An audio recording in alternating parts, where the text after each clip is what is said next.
At what age should you, and if you're married, your spouse, claim Social Security benefits? We're going to try to tackle that question in today's video. Hey everybody, my name is Rob Berger. This is the Financial Freedom Show, where we talk about investing, retirement, and financial freedom. If those topics are of interest to you, I encourage you to subscribe to the channel. I also send out a free newsletter every Sunday morning. You can sign up for the newsletter with the link below this video. So today we're going to look at two, I'll call them frameworks or methods for analyzing the question, when should you claim Social Security? I call one of them the longevity method, the other one the actuarial method. All fancy talk, but fairly straightforward. That said, the calculations that go into an optimal claiming strategy for Social Security are fairly sophisticated. So we're also going to look at some both free and paid tools that can help you crunch the numbers. So to get started, I want to begin just so we're all on the same page, talking about at a high level how Social Security works. I will leave links to everything that I'm going to show you below the video. This is a guide from Charles Schwab.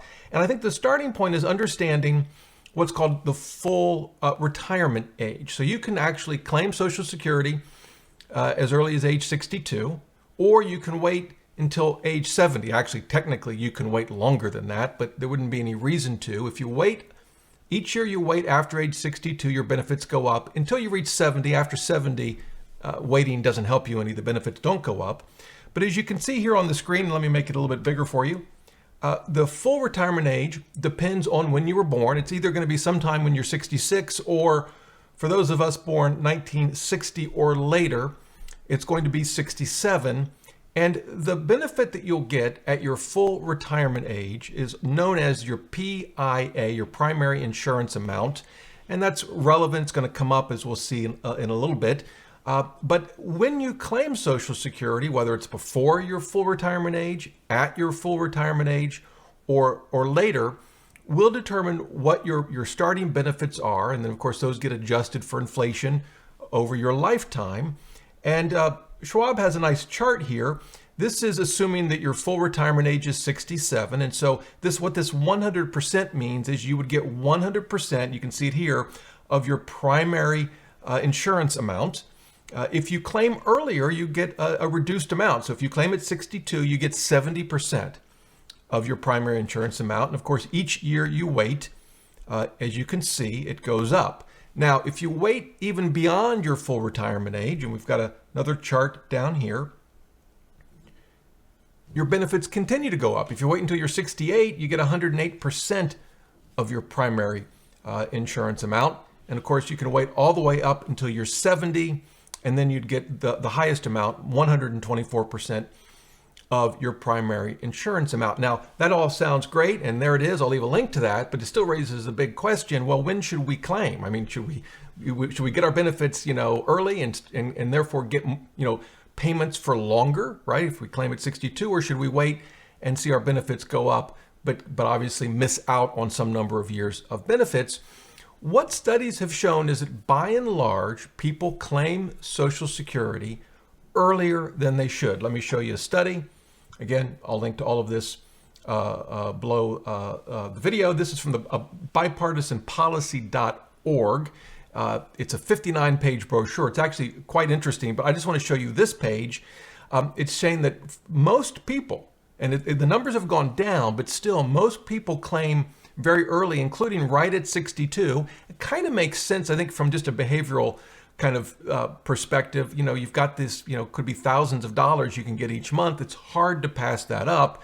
And so folks claim early quite often, although as you can see, it's the red line. More recently, this stops at 2018. The numbers have come down. When you look at folks claiming at full retirement age or even later, obviously much, much smaller percentages. As you can see, very few people, relatively speaking, wait until they're 70, although again, that number has been creeping up. One of the things I want to point out to you is this right here. A study commissioned by United Income estimates that today's older Americans will lose, are you ready for this? 3.4 trillion, that's with a T, in potential income because of early claiming, with an average lifetime loss of $95,000 per household. And that's pretty alarming to me, and it gets us really to the primary topic for today's video, and that is, all right, maybe we should wait. Maybe we shouldn't claim at 62, but that doesn't really answer the question. When should we claim, and how should we even think about that question? And here I think there are two sort of frameworks. One I call the longevity method, and one the actuarial method. And all longevity means is we could claim in a way that would optimize our benefits in the event we lived much longer than we might expect. So let's imagine we assume that we're going to live to be 100. And if we're married, our spouse is going to live to be 100. Of course, the odds of our actually living to 100, and if you're married, both of you living to 100, quite small. But that's sort of the idea when you want to focus on longevity. Yeah, the odds might not be great.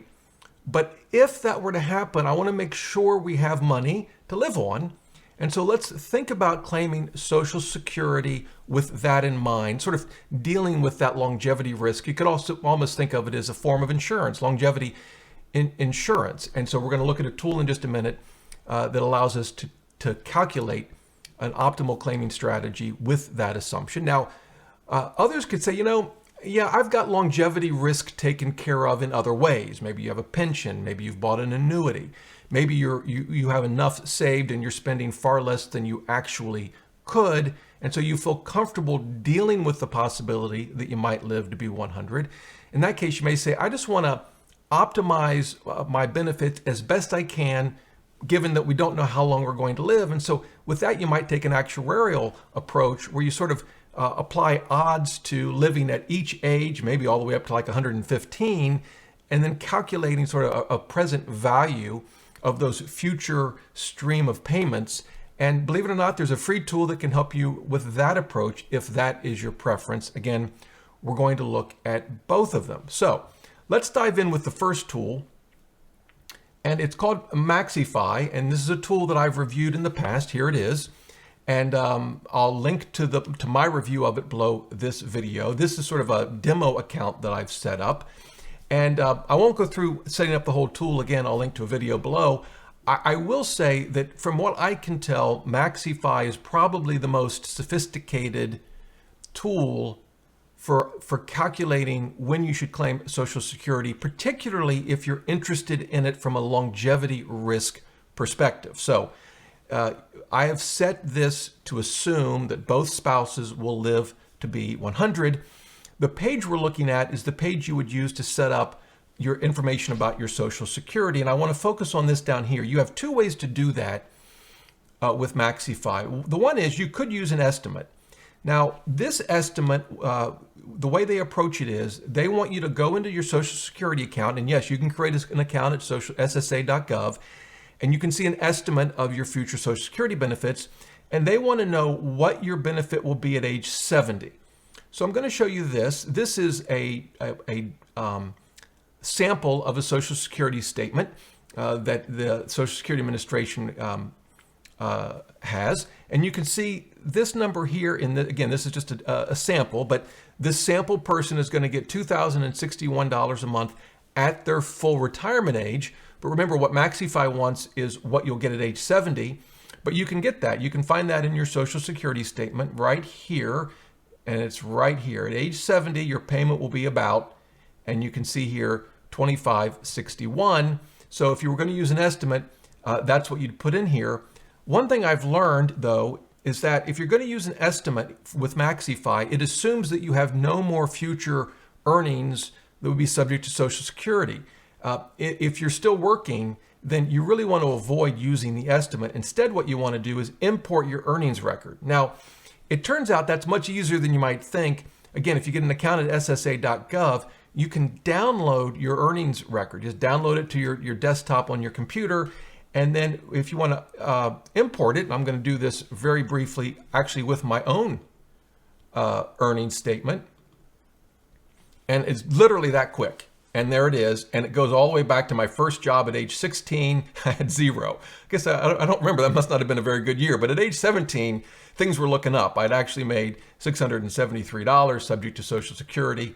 And so once you have that history put in for both you and your spouse, you can then run a report that calculates your optimal claiming strategy, again, given an assumption in this case that you're going to both live to be 100. Okay, so I changed some of the numbers in the plan and some of the dates. So this is a hypothetical result.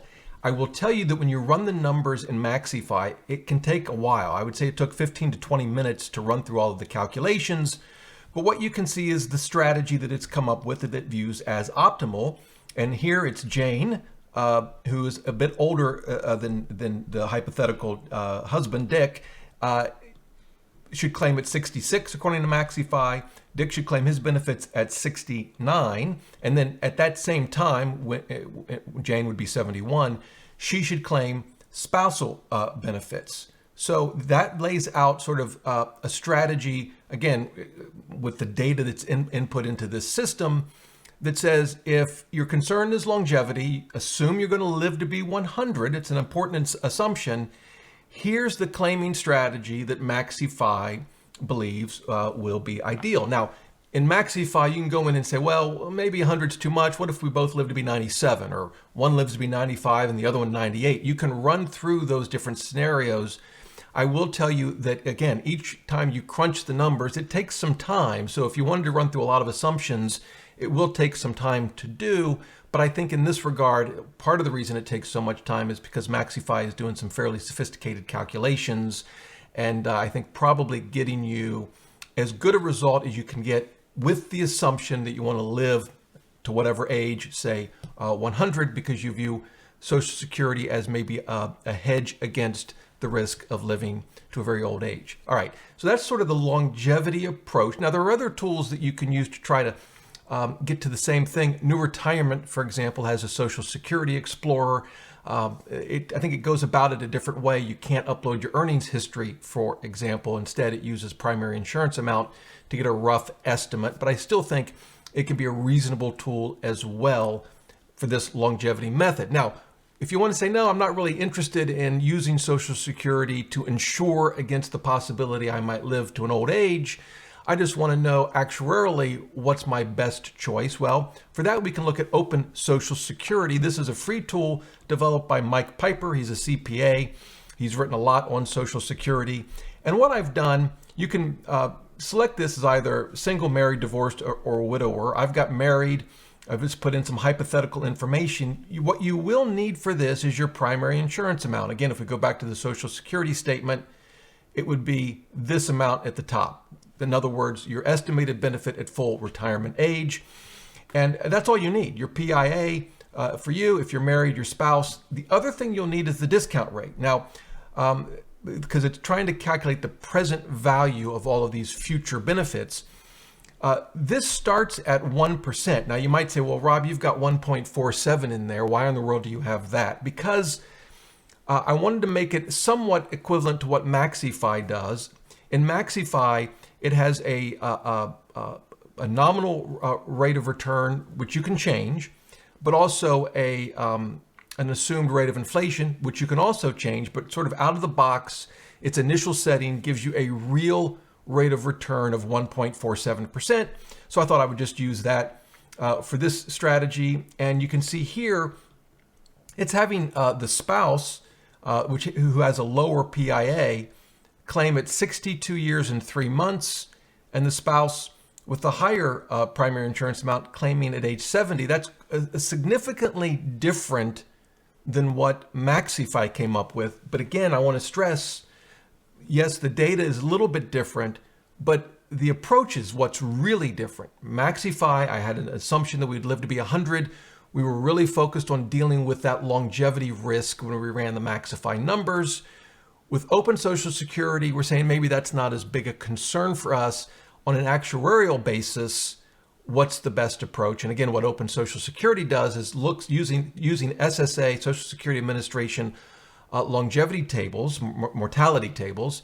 It calculates the odds that you'll live to each age. I think it goes all the way up to 115, and then discounts those benefits based on that probability all the way back to the present day using, in this case, the 1.47% discount rate that I put into the tool, and that gets you the results. Now, Is one approach better than the other? No, I think they're both reasonable. There are pros and cons to both of them. I will say that it's likely when you run the numbers, it's not going to have you both claiming at 62. That's really unlikely. It's going to have you delaying at least one of the spouses. As you saw open Social Security, had one spouse waiting until age 70, which is not an uncommon approach for the spouse that has the higher earnings record. Keeping in mind that the lower earning spouse could get spousal benefits if that makes the most sense. And I think in many cases it does. One final thing about these claiming strategies.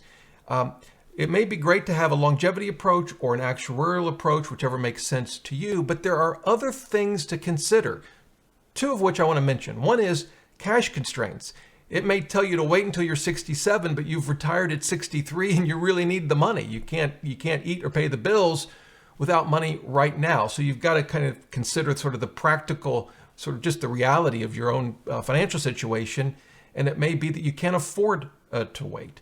The other thing to consider is you may have health issues and you think there's a good reason to believe that you won't live to be 100. You might not even live to be the average life expectancy of someone your age. Obviously, that's a very specific and personal sort of analysis that you have to take on your own, but these are sort of the realities of very practical considerations to factor in as you work through what is the best claiming strategy for you. Again, I'll leave links to everything I've shown you, the tools, the articles below the video. Claiming Social Security is a complicated question. There are no easy answers in most cases, and I also don't think there's one single right approach for everybody. It's going to be very specific to your situation, your own risks, your own goals. Hopefully the information in this video and the tools that I've shown you can help you sort through all of those options and come up with a reasonable claiming strategy for you and your family. If you have any questions, leave them in the comments below. Be happy to help you out any way I can. And until next time, remember, the best thing money can buy is financial freedom.